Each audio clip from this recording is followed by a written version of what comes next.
যারা জীবনের স্বাধীনতা স্বীকার করে না, যাদের গণতন্ত্রের বিরুদ্ধে যাদের প্রকাশ্য বক্তব্য আছে, যারা গণতন্ত্রকে হারাম বলেছে, অথচ গণতন্ত্র প্রেরণের দান গণতন্ত্র খেলাফত থেকে এসেছে, যে জননির্বাচিত সরকার, জবাবদিহি সরকার, এভাবে এই বিষয়গুলো গণতন্ত্রের বলা হলেও এগুলো আমাদের প্রেরণের দেয়া খেলাফত থেকেই এগুলো এসেছে।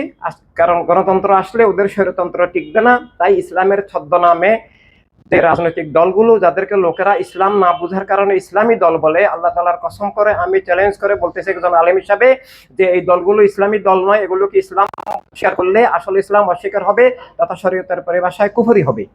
এভাবে বিভিন্ন দিক থেকে আজকে আমাদের ধর্ম, আমাদের জীবন, আমাদের রাষ্ট্র, গণতন্ত্র, আমাদের জীবনের অধিকার, স্বাধীনতা, নিরাপত্তা, অর্থনীতি সবকিছুই এখন ধ্বংসের সম্মুখীন। আগের চেয়ে হাজার গুণ দলীয়করণ করা হচ্ছে। এখন ওদের দলের লোক ছাড়া, ওদের গোষ্ঠীর লোক ছাড়া কারো চাকরি হয় না এবং অন্যদেরকে চাকরিচ্যুত করা হচ্ছে। আর নির্বাচনের নামে বিভিন্ন রকমের ধোঁকা, বিভিন্ন রকমের বাটপারি করা হচ্ছে। একবার এক এক কথা বলা হয়। শুধু নির্বাচন দিলেই হবে না, নির্বাচন সুষ্ঠু হতে হবে, নিরপেক্ষ হতে হবে। সব গণতন্ত্রে বিশ্বাসী, স্বৈরতন্ত্র বিরোধী সব রাজনৈতিক দলের সেখানে অংশগ্রহণের সুযোগ থাকতে হবে।